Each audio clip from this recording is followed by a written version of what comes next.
Good morning dears. അപ്പോൾ ഇന്ന് രാവിലെ തന്നെ വീഡിയോ ഇടാനൊരു കാരണമുണ്ട് കേട്ടോ.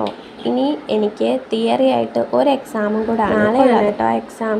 അപ്പോൾ എന്നും രാവിലെ എഴുന്നേറ്റ് മുതലേ പഠിത്തം തന്നെയാണ്. അങ്ങനെ പഠിച്ച് തലയ്ക്ക് ചെറിയൊരു തലവേദന ഉണ്ടായിരുന്നു രാവിലെ. അങ്ങനെയാണ് രാവിലെ പ്രകൃതിയിലോട്ടൊക്കെ ഒന്ന് ഇറങ്ങാമെന്ന് വിചാരിച്ചത്. ഇന്ന് രാവിലെ തന്നെ പഠിക്കാനും പിന്നെ ഒരു റിലാക്സേഷൻ എന്ന് പറയുമ്പം ഒരു എക്സാമും കൂടെ അല്ലേ ഉള്ളൂ. അത് കഴിഞ്ഞ് ഒരു 2-3 ദിവസം റെസ്റ്റ് എടുക്കാൻ സമയമുണ്ട്.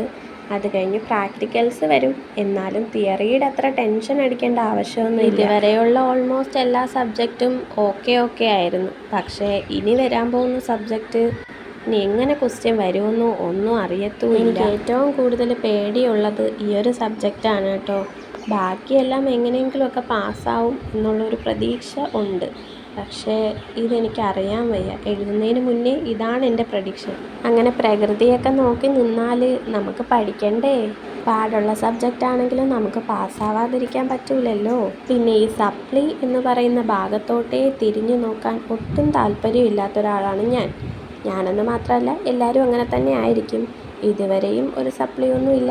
ഇനിയും അങ്ങനെ പോകണം എന്നാണ് ആഗ്രഹം. ഇൻഷാ അല്ലാ. നമുക്ക് വേറൊന്നും പറയാൻ പറ്റൂലല്ലോ, പ്രതീക്ഷിക്കാൻ മാത്രമേ പറ്റൂ. അപ്പം ശരി, എന്നാൽ ഞാൻ പോയി പഠിക്കട്ടെ.